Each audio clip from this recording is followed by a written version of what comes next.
Falar da pandemia em tempos de pandemia não é um assunto fácil. Eu quis gravar esse vídeo justamente porque eu andei refletindo muito a respeito de tudo que tem aparecido para mim enquanto psicoterapeuta no meu ambiente clínico.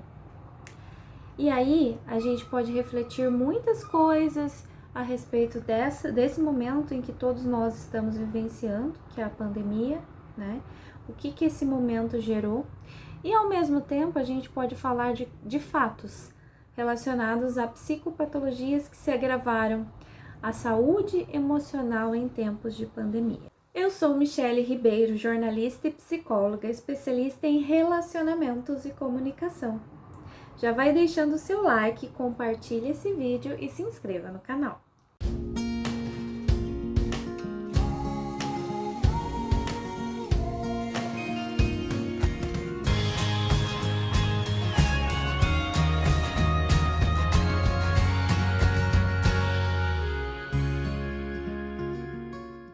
O ser humano na Terra já passou por muitas pandemias, né? Algumas a gente pode até relembrar aqui, a peste negra, a gente pode falar da gripe espanhola, H1N1, né? Cada um a seu modo, no seu momento, no zeitgeist, né? No espírito da época, do tempo, de acordo com a tecnologia da época que facilitou ou não, né? O avanço da pandemia ou não, né? Da cura mais rápida das pessoas, da vacina e tudo mais. Então a gente pode expandir isso e a gente já passou por muitos momentos assim, né? A gente, né? Os nossos antepassados. E agora a gente está vivendo uma nova fase, um novo momento que já dura um pouco mais de um ano. E o que a gente aprendeu com tudo isso, né? É que a gente não tem controle de nada. Começa por aí, né? E é uma reflexão, acho que necessária pra gente fazer, né? E que não tem como você vivenciar essa época, esse período, sem ter refletido tudo isso. Definitivamente não tem como a gente passar por esse momento sem pensar tudo isso. E a grande questão é que eu acho interessante a gente analisar o teor, né? Da doença, da patologia da qual a gente está tentando escapar. É uma doença respiratória, né? E a respiração, né, tem a ver com essa coisa de alívio, né? Essa coisa de sufoco também, quando falta ar. Tô sufocado, né? E é tudo isso que gira em torno disso. Então as pessoas se viram tendo que combater uma doença que vai muito ao encontro da vida que elas levam. Aquela vida corrida, acelerada, em que elas não têm tempo para nada, em que a tecnologia nos ocupa o nosso tempo, nos tira de nós mesmos, de dentro da gente. A gente se distrai da gente mesmo com as redes sociais, passando o dedinho ali no celular para ver coisas que façam a gente se esquecer dos nossos próprios problemas. E aí, quando acontece uma situação assim, o que nos obriga a fazer? A olhar para dentro da gente, porque a gente está sozinho, porque a gente está dentro de casa, porque a gente está isolado e porque a gente não tinha esse contato com as emoções da forma como a gente está tendo que ter agora. E aí muitas coisas vêm à tona, né? Muitas coisas vêm à tona até com uma intensidade maior do que deveria ser, porque a gente reprimiu, porque a gente fugia dessas emoções, porque a gente não olhava para o outro e a gente começa a sentir falta daquilo que a gente evitava. Então tudo fica potencializado, da mesma forma como os próprios sintomas do Covid, né? Então quem teve Covid, e a gente vê estudos também em cima disso, dos sintomas e tudo mais, sabe que se existe uma psicopatologia anterior, uma patologia anterior, uma comorbidade, a tendência é essa comorbidade se agravar, por ser uma doença também inflamatória. Então, se a pessoa tinha diabetes, o diabetes fica mais agravado. E se estava descompensado, piora a situação dela no Covid, né? O quadro dela piora. Se ela tinha uma outra patologia, a mesma coisa, a patologia se agrava, tudo fica agravado, inclusive as nossas emoções, inclusive os nossos dramas internos, nesse momento em que a gente está vivenciando, porque o comportamento do momento é esse. Existe uma tendência a uma carência maior. Se eu estava numa situação em que eu não me dava muito bem com o meu parceiro afetivo, né, com o meu marido, né, ou com as pessoas que moram comigo, a tendência é que isso se agrave, e o comportamento e a dinâmica e o contexto já se explica, né? Porque vamos supor, a pessoa, ela tende a sair para ir trabalhar, só que agora ela não pode, ela vai ter que fazer home office e vai ter que encarar diariamente aquele marido que ela não está tolerando já há algum tempo. Então tudo começa a ficar mais evidente, mais escancarado, e aí e puxando a pessoa e forçando, vamos dizer assim, a pessoa a tomar uma decisão, porque tudo fica mais intolerável, né? E esse é um ponto. Tô dando um exemplo em relação a uma estrutura familiar, né? A gente pode expandir para várias coisas. Então, assim, ó, eu já não tô tendo o meu espaço para respirar, o meu espaço para fazer coisas para mim. O meu ambiente social está privado, está restrito. A minha casa, a minha família ou a ninguém, porque tem gente que mora sozinho. Eu já tô com tudo restrito. Ainda tenho que encarar um trabalho que eu não suporto? Pensa. Tudo fica no limite. E aí as pessoas vão começando a perceber o que elas devem dar realmente valor. Ah, eu devia valorizar aquilo que eu tinha, né? Aquela liberdade que eu tinha. E aí a gente também pode refletir uma outra questão também, que é o quê? A necessidade que o ser humano, de maneira geral, tem de ter a sua individualidade preservada. Tanto é que o que eu venho vendo, né, na clínica são um abalamento na estrutura das relações, né, a relação de casal mesmo. Então, o que acontece? Tem todo esse contexto que eu desenhei para você, fica insustentável. E ainda a pessoa não tem para onde ir, ela tem onde ela fica. Ela não tem aquela coisa que ela tinha antes de voltar para casa, né? Assim, ó, mesmo que a gente desenhe uma estrutura familiar assim, a mulher dona de casa, como a gente vê muito comum, muito mais comum, né? E o homem saindo para trabalhar. Mesmo assim, a mulher ali, dona de casa, ela tem aquele momento sem o marido. Que o marido vai e volta, vai encontrar o social para depois contar como foi, né? Ou se distrair um pouquinho e depois voltar. Enfim, independente se existe alguém que cuida da casa ou alguém que vai trabalhar, os dois que vão trabalhar, tem esse momento de separação, esse momento de convivialidade com outras pessoas, de descobertas de novas coisas, de interação, para depois voltar para o ambiente. Isso é necessário para qualquer relacionamento, e principalmente relacionamento afetivo.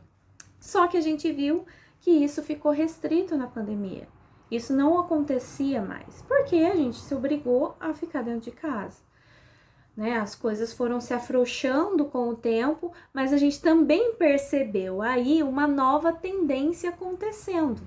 O avanço das tecnologias de educação à distância, por exemplo, né? Então a gente teve que avançar esse sistema, que ainda era um pouquinho precário no Brasil, foi avançando para a gente poder se adaptar, essa tecnologia mais emergente, para a situação, para o contexto que a gente viveu.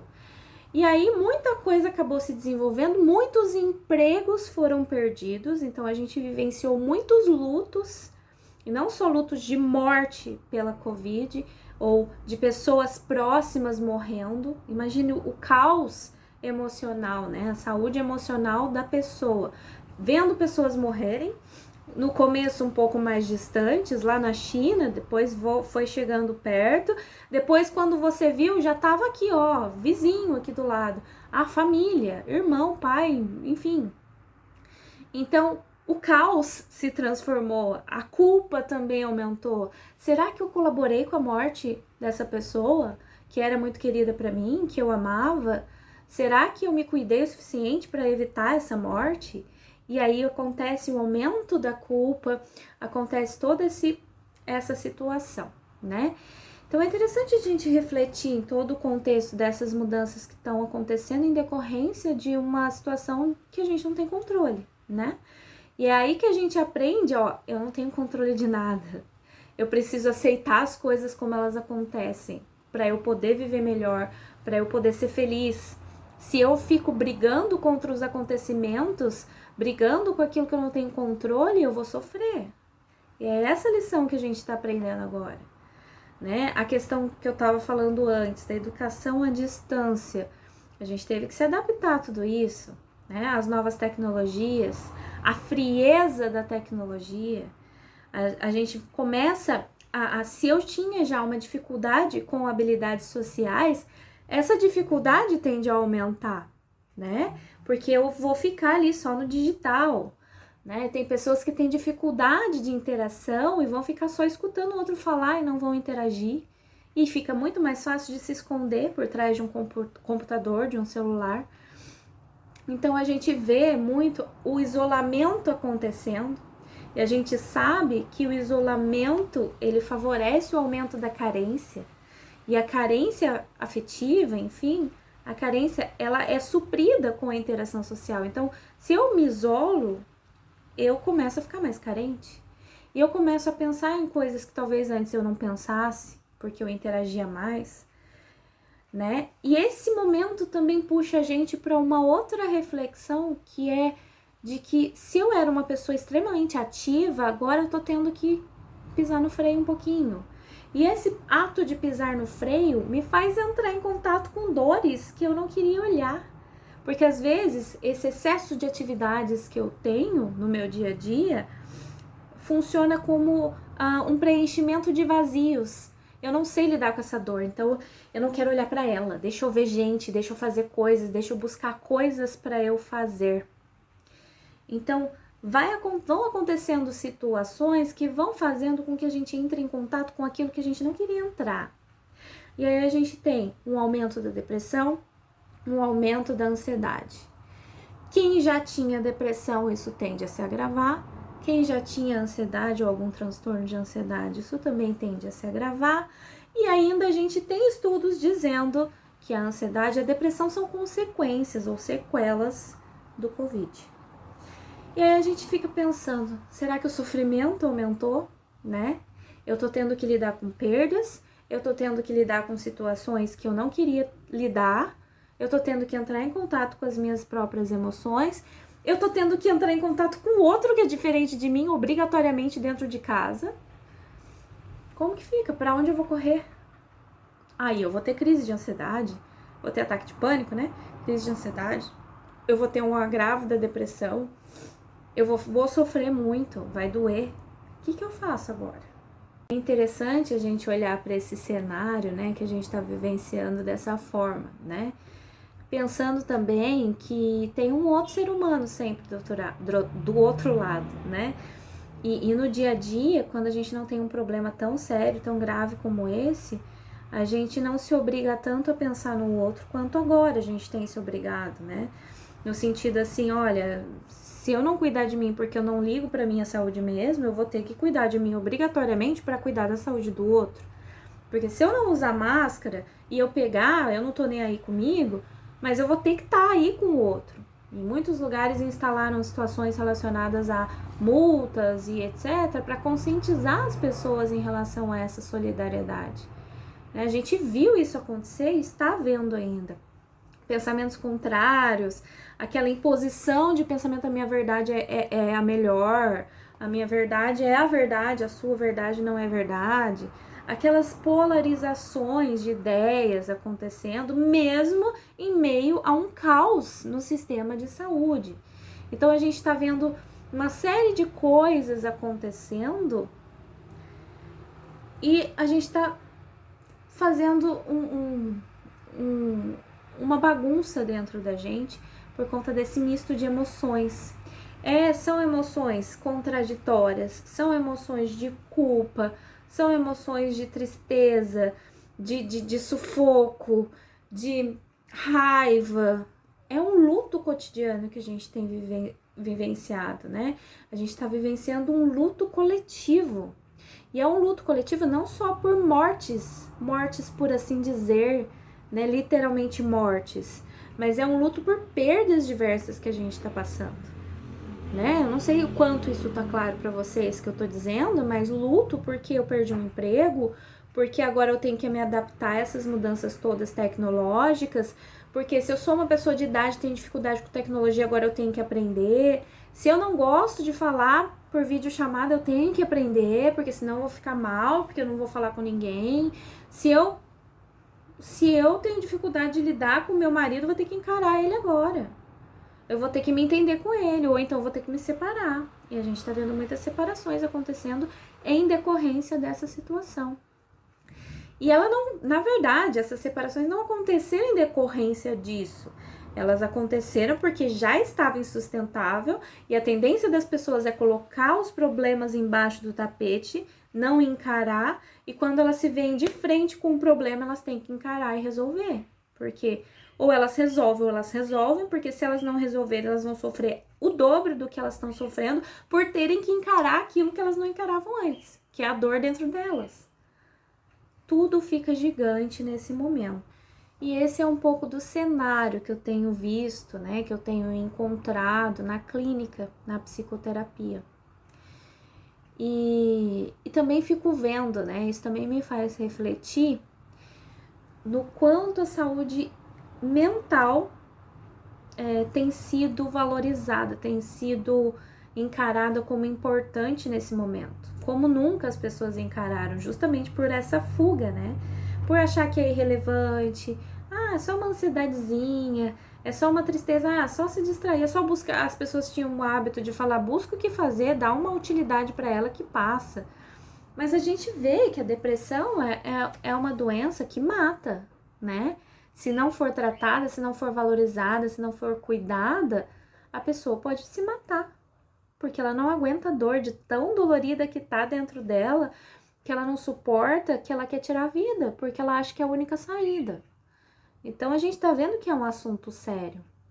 E crises de pânico e ansiedade também podem gerar depressão, por aquele excesso de adrenalina e sofrimento e angústia e sufoco que a pessoa sente, que leva a uma dor também que às vezes ela não consegue suportar e quer tirar a vida por isso. Então, o caos está instalado porque o ser humano se esqueceu que ele é humano. O ser humano se esqueceu que ele não é uma máquina. Ele se esqueceu que ele precisa valorizar os momentos de lazer, valorizar cada momento com intensidade, né? Sem ficar se preocupando tanto com o futuro, em produzir, em ganhar dinheiro, em colocar sustento em casa. Precisa disso, a gente sabe que a realidade do Brasil é essa, né? A maioria das pessoas não tem uma condição financeira boa e elas precisam correr atrás do prejuízo para conseguir colocar dinheiro em casa. Então a gente também tem esse lado para pensar. Só que a vida não é só isso. Então, assim, quando a gente reflete sobre tudo isso, a gente vai ter que pensar em tudo, inclusive na política. O que a política ou o político que estiver lá precisa pensar é no ser humano, na vida que está por trás do dinheiro. O dinheiro não é tudo, né? A pessoa pode ser infeliz e ter uma grana, ser rica, ser milionária, mas ela é infeliz, né? Ela passa por uma depressão, porque ela tem 1001 preocupações e ela tá super focada, hiper focada, né? Em conseguir lucrar, em vencer. Às vezes a pessoa tem vício em competição, vício em jogos, vício em drogas, porque ela tá fugindo da realidade. Qualquer vício é uma fuga da realidade. Todo excesso esconde uma falta. Então é interessante a gente pensar por esse lado também. Não dá pra gente considerar o indivíduo como um indivíduo só físico ou só dinheiro. Não, ele é um ser que envolve o físico, o espiritual, o mental, o emocional, o afetivo. A gente precisa de interação. E aí a gente se viu carente disso nesse momento. E aí? E aí que a gente precisa agora buscar a terapia pra gente se ajudar. Não que antes a gente não precisasse, é que antes a gente não valorizava isso. Agora isso tá mais evidente. Nossa, realmente isso é importante. Isso gera sofrimento mesmo. Agora eu entendo aquele outro que sofreu lá atrás e eu fiz chacota. Entende? É isso que tá acontecendo agora, né? É valorizar que o que tá dentro do outro eu não tenho acesso, mas eu preciso respeitar. O que tá dentro de mim só eu sei o que eu sinto, o outro não tem como saber, e eu preciso dizer o que eu sinto. E aí esse ato de guardar, de camuflar, de se esconder por trás das emoções, usar uma máscara, não ser autêntico, já tá ultrapassado nesse momento. Tá na hora de você ser mais autêntico. Olha só, isso me incomoda, isso me machuca, eu preciso falar. Ó, esse é o meu limite. E não engolir tudo e não dizer não, né? Então esse é um momento que a gente precisa aprender a colocar limites. Esse é um momento que a gente precisa aprender a relaxar, a fazer uma meditação. Mindfulness ajuda a gente buscar terapia para se conhecer, entender os nossos limites, mostrar o nosso limite para o outro respeitar. Eu preciso respirar, aprender a respirar, fazer respiração diafragmática, técnicas para lidar com a ansiedade, né? Eu preciso entender que a vida não é só trabalho, ter um momento de lazer, fazer aquilo que eu gosto, ter um momento para pensar na minha vida, pensar em mim, priorizar as coisas que eu gosto e não supervalorizar o outro na minha vida. Então, esse é o momento de refletir tudo isso. Se você gostou desse vídeo, dê um like, compartilhe. Quanto mais você compartilhar, mais chances a gente tem de ajudar outras pessoas. E se você acompanhou esse vídeo do início ao fim, você viu que eu dei várias sugestões de cards de outros vídeos que eu gravei aqui, relacionados à depressão, à ansiedade, a tudo que foi abordado nesse vídeo. Eu quis gravar esse vídeo mais como uma reflexão e eu espero ter te ajudado com isso. Até o próximo.